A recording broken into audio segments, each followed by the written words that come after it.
All right. Okay. To start off, this video is not clickbait. I genuinely believe that alt season is going to be making a return in the next 6 to 18 months. And just this past week, I've been doing some research, and I am fucking convinced it is going to be a bull run just as big as the last ones that we have saw during the last bull run. And so in this video, I want to go over why I believe the next alt season is going to be fucking huge, what is going to cause it, and how you can be ready for it, explaining basically how the entire bull run is going to look, okay? It's going to be a longer video, but it's going to be a bit of a masterclass for you guys, really getting into the depth of how you can be ready for the next bull run, okay? Very, very useful video. You're going to learn so much information in the next probably 20 to 30 minutes. And yeah, I want you guys to be able to stick through this and really absorb what I'm going to say. Get out a pen, get out a piece of paper, take some notes, because we're going to get smart, okay? So here's the 8 topics I'm going to be covering in this video. And I've sort of lost my voice because I filmed this video and I didn't have the audio on. So I'm going to try to keep the energy and teach everything a second time. So basically, yeah, the first topic is understanding when institutions allocate to crypto, because what you need to understand is that bull runs are created by institutions, okay? This is the first component of understanding why we are going to have an alt season that is going to be fucking huge. So what is going to bring institutions into the next bull market? This is a really important question to ask yourself, one of the most important questions. And I've just seen today this post by Goldman Sachs where they talk about Ethereum as a deflationary asset. Now, what does this mean by deflationary? Well, Ethereum, when you use it to basically transfer and basically, participate in the ecosystem, you have to spend Ethereum. And this Ethereum that you spend gets burnt. And when it's burnt, it's gone forever, right? And so there's also inflation of new Ethereum entering the ecosystem. So there's constantly new Ethereum being made, Ethereum being burnt.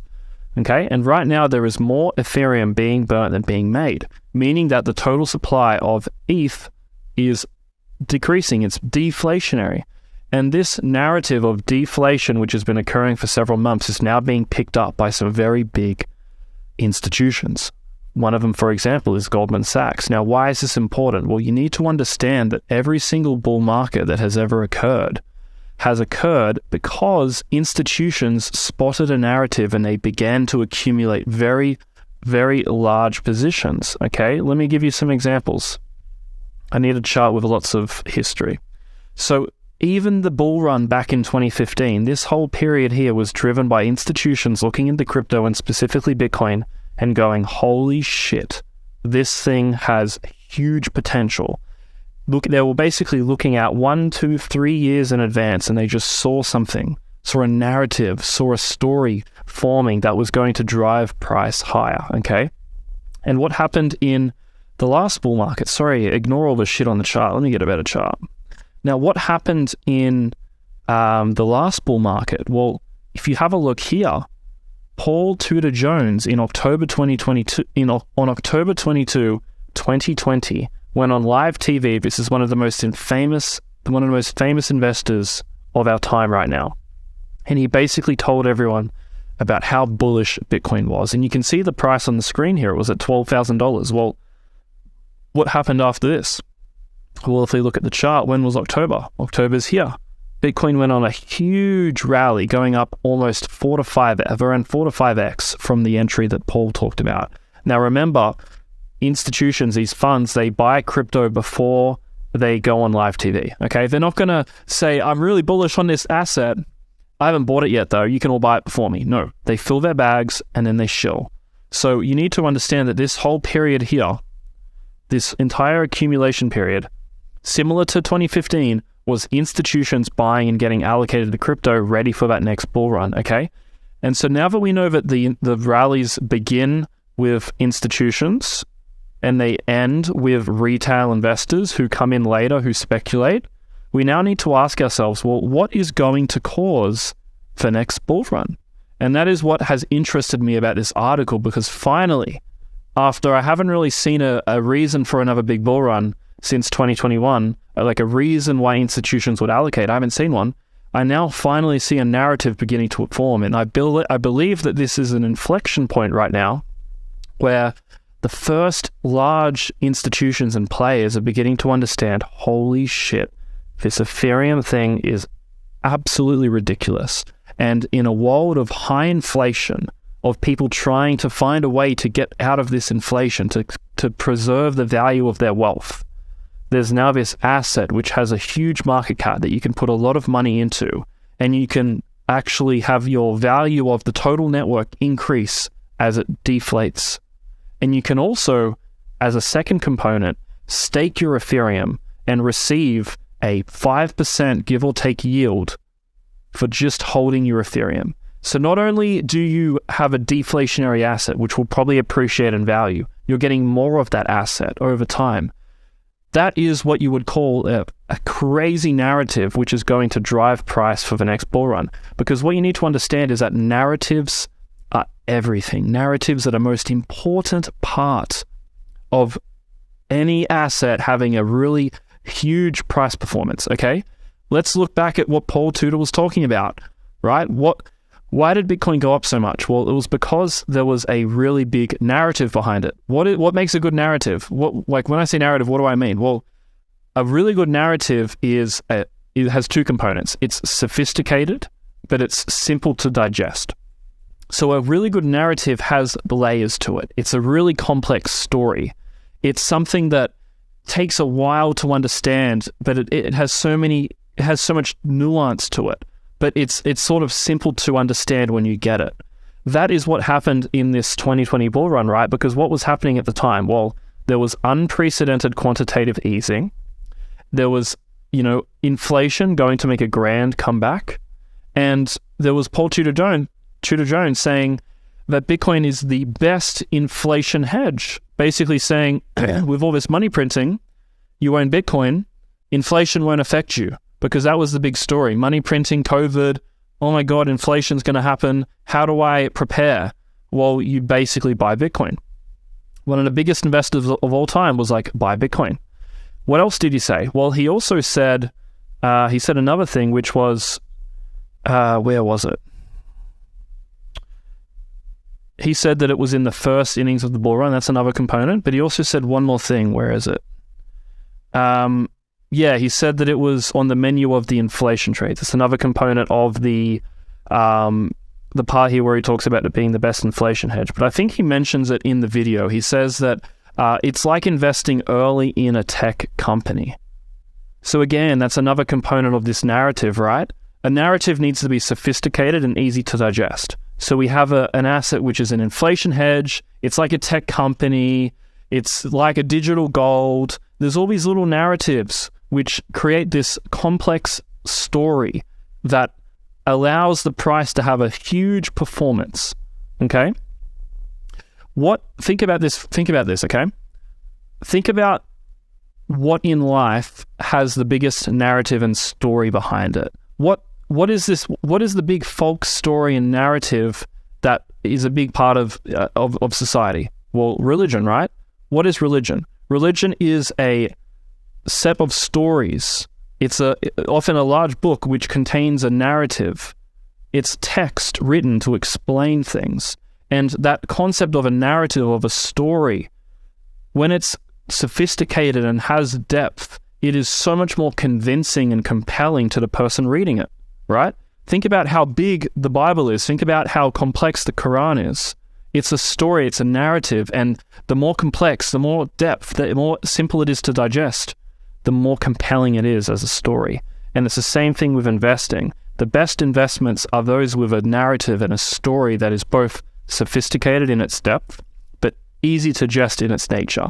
And you think about what are the most compelling stories in society? It's religious texts, okay? It's the narrative behind particular religions. And so when you look at what is going to drive the next bull run, what's the big narrative going to be? This narrative has the depth and the simplicity of digestion to be the narrative that kicks off the next crypto bull run, okay? Now, what else do we have going on here? Let's go to the next point. You need to understand who your exit liquidity is. So as I said before, the bull run starts from institutions and it ends from retail. So who is going to be the exit liquidity? Who are we going to sell into? Well, the exit liquidity is going to be retail, and the story for why they are buying is going to be to escape inflation and to basically own an asset which is deflationary in its nature. So let's have a look right now at what people are doing right now in the universe. One of the big trends right now is high yield savings accounts. So with Apple, right, what you can do right now is you can take money out of your bank and you can put it into this account with Apple to get a 5% yield per year on your money. So with a bank, you get like 0.5%. With Apple, you get 10 times more. So then you ask yourself, as a normal person, retail person, what would I rather, 0.5% in a bank or 5% in whatever it is that I do with Apple? And you also have to consider, well, all these banks are collapsing. I don't trust banks anymore. You know, I trust Apple. Apple's never fucked me over. But this bank went down that my dad's cousin used, and it went, you know, I don't want my bank to crash like his did, so I'm going to put my money with Apple because I trust them. This is the narrative going on right now. What is causing this narrative? Well, inflation is really high and interest rates are really high. When interest rates are high, you can get really good return on your money for doing nothing. But what is going to happen is that interest rates are going to be going down in the near future. Okay? Where is this photo? Here it is. So there's a 17% probability guess, that is basically a guess from the market, that within 3 months, the Fed will begin cutting rates. So what we are going to see over the next 3 to 12 months is interest rates falling to a point where this yield that Apple is giving you is no longer that attractive. Okay? Maybe you only get a 2 to 3% yield on your money. And what we are going to see as well is that with interest rates falling, we are going to see crypto begin its bull market. Now, why is crypto going to begin its bull market when rates are falling? Well, you need to understand what drives bull markets. It's monetary policy that drives bull markets, not economic growth. Okay? So what is monetary policy? Well, monetary policy is the changes made by the Federal Reserve, that basically the government's in charge, the powers in charge, which are either easing the economy, providing support, or pulling back the economy and trying to slow things down. And right now they're trying to slow things down. But eventually, as expected by the market, there's going to be eventually a rate cut. And that is going to begin the process of easing supportive monetary policy, which is going to begin the bull market. And as rates fall lower and lower, people are going to be less and less interested in keeping their money in these high yield savings accounts because they're not going to be high yield anymore, 2% yield. They're going to look at Ethereum. They're going to see that it offers a 6% yield. They're going to see that it's also deflationary in a highly inflationary environment. And they're going to go, holy shit, crypto is the future. They're going to see all these big funds like Goldman Sachs talking about Ethereum. They're going to see dudes like fucking Paul Tudor Jones come out. Ethereum's like investing in a tech company. It's like investing in the protocol layer of a fucking blockchain with millions of users. They're going to have all these stories, these narratives that just like what contributed to the last bull market, it's going to happen again. Okay. And so Ethereum / Bitcoin has been performing terribly. And a lot of you are probably wondering, like, why is Ethereum such a shit performing coin if this is such a good narrative? Like, doesn't everyone know this? Well, what you need to understand about Ethereum is that 90% of its price growth occurs in 10% at a time. Okay? So let me show you what I mean. Here's the price growth. Here's the price growth. Here's the price growth. You can see that most of the gains happen in like barely any time. Okay? So it's all at once. It's, what's the saying? Nothing, then all at once. That's how it works with crypto, right? So why isn't Ethereum rallying? Well, it's nothing and then it's all at once. So people haven't realized this narrative yet, and it hasn't really kicked into gear. However, saying that, it's beginning to kick into gear. And you can see this with the rising, You can see it with the rising base fees. It's a positive feedback loop. As people make money in crypto, they tell their friends come in, their friends start using the network, that increases the fees. When the fees go up, there's more burning occurring, more people are making a profit, more people come in, and it's a positive feedback loop, right? And that's what you're seeing with the fees. You're not only seeing a positive feedback loop with fees, you're seeing a positive feedback loop with, where is it? Oh, shit. It's not here. You're seeing a positive feedback loop with the amount of users on Uniswap. I don't have the photo on me. Let's have a look. Let's go into Hal's profile. I'll be able to find it. You can see here that the unique users on Uniswap is increasing to levels that we haven't seen since September 2021. Positive feedback loop is kicking in. Okay? Now, right now, this is another aspect of the narrative. Ethereum is deflationary right now at the current amount of fees, as you can see here, which is pretty fucking high, of 2% a year. The US dollar is inflationary at over 2% right now. The core CPI is like 5%. And Ethereum is deflationary at 2%. That is a crazy narrative that once people realize, as the positive feedback loop continues, it's going to be why they start allocating money to crypto more and more. This is another part of the narrative. Remember, we talk about the sophistication, but also the ease of digestion. How easy is this to understand? Supply growth is negative 2% a year. Oh, wow. Oh my God, Ethereum must be bullish. That's what people are going to start thinking. Okay? So Ethereum / Bitcoin, all the price performance happens in 10% at a time. So it's nothing, then it's all at once. So that's why it's not really going up at the moment. And what also happens is we have phases in a bull market, right? So first we have the Bitcoin phase. That's what we're having right now. Bitcoin's leading the market. If you look at the dominance of Bitcoin, you can see that it's leading. You can see that it's rallying. It's up from 40% to 50%, and yeah, it's leading the market. And then eventually, what's going to happen is that Ethereum is going to take the spotlight from Bitcoin, and it's going to be the next thing that rallies. You can see phase 2, and then the next phase is phase 3. But personally, I don't believe that we follow this to a T. I believe that phase 1 is true. I believe that phase 2 is true, but I think that phase 3 and phase 4 will occur simultaneously. I believe that there is no large caps. I believe that it is alt season after Ethereum. Okay, why is this? Well, every fucking person in crypto Twitter, every fucking crypto person has this photo. They're all looking at it, jerking themselves like, oh my God, alt season, woo. Okay, they're all looking at it. And because everyone's looking at it, they're all going to front run each other. Okay, they're all going to look at this and they're going to go, okay, Ethereum's pumping. Okay, quick, alt season, let's buy alts. And alts are going to pump at the same time, okay? So it's going to be Bitcoin, Ethereum, then it's going to be alt season. Now, why do I believe an alt season is going to occur? Well, you need to understand a concept called wealth effect. So what happened in the last bull market? Well, we had in October 2022, everyone buying Bitcoin. Bitcoin was the story. No one gave a fuck about altcoins. Well, what happened to the dominance? Well, let's look where October 2022 is. October 2020. Here it is, October 2020. Bitcoin dominance was at 66% and it continued up as the bull market was underway.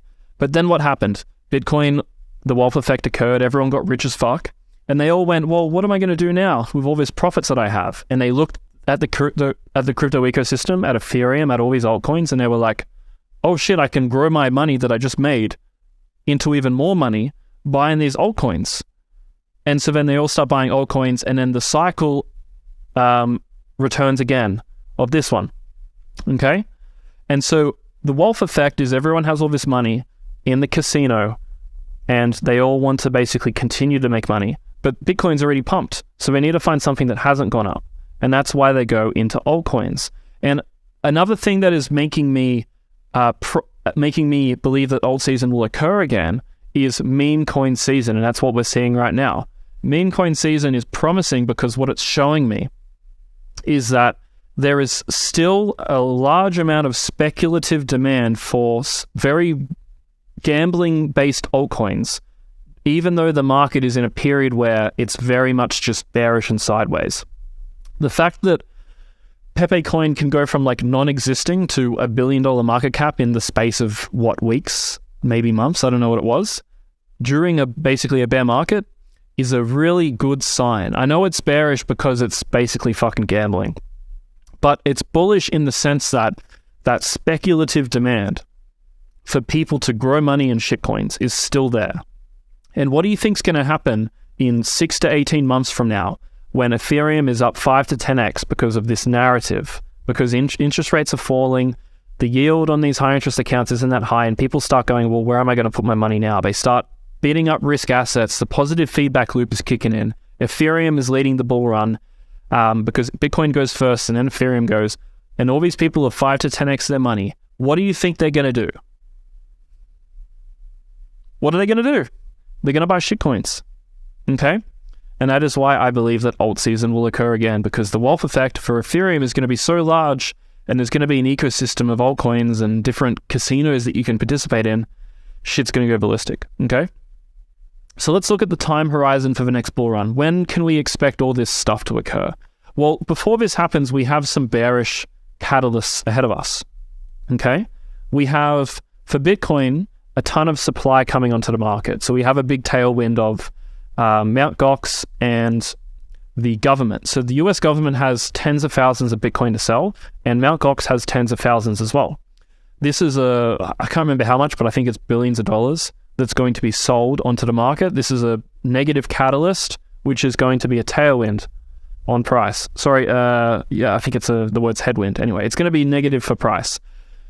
Now, what else do we have? Well, the halving is 4 months away, which means that Bitcoin will continue to lead the rally for a bit longer. And we still have to wait for Ethereum to build out more of its layer 2 solutions. And even right now, they're not that scalable, right? Because everyone's like, oh yeah, layer 2s, there's not going to be many fees anymore. I can use Ethereum like Solana. But L2 fees are just as fucking bad as the main chain. So it's like, what's the point of the layer 2? It's just added complexity with zero upside. But that's the thing. We have a Ethereum improvement protocol coming out called EIP 4844 called Proto-Dank Sharding. What this is going to do is it's going to scale layer 2 transactions so that they become they basically scale. And the fees on layer 2, the fees for basically transacting on layer 2 are going to decrease once they release this Ethereum improvement proposal. Now, when is this going to come out? Well, let's have what they say. When is EIP 4844 coming out? It's going to be live in the second half of 2023, so about 6 months, right? Probably going to be a little bit longer because they always tend to take longer to develop the code. Very normal. But look, 6 to 12 months from now, layer 2s are scalable. The halving in 4 months, we can see that everything's starting to line up. So the timing is always tricky, as Hal says here. I love this guy.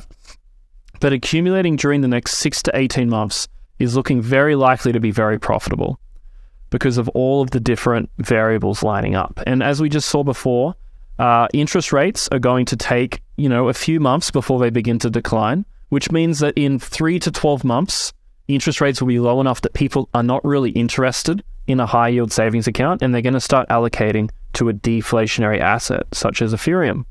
Okay, lots of things to consider here.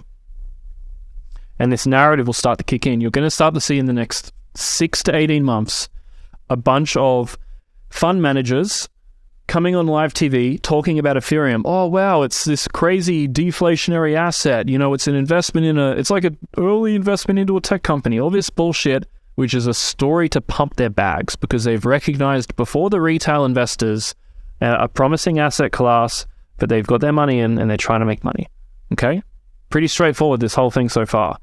This is everything that you need to know about why the next bull run is occurring. In terms of what coins to buy, when to buy them, and updates to this thesis and this concept, you need to be inside of my free Telegram community, okay? I know it's like, oh my God, paid group upsell, free Telegram groups, it's so basic. But look, if you would like to stay updated with what is happening, and if you have gotten value from what you've watched, then you need to be in this Telegram group because I'm going to be explaining a bunch of stuff. You're going to be getting high-level guides, you're going to be getting information on the next bull run, and a bunch of different stuff, okay?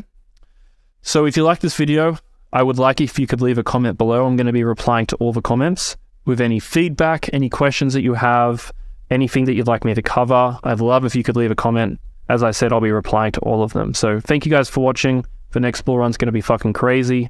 I hope you're all ready. I'll see you in the next video.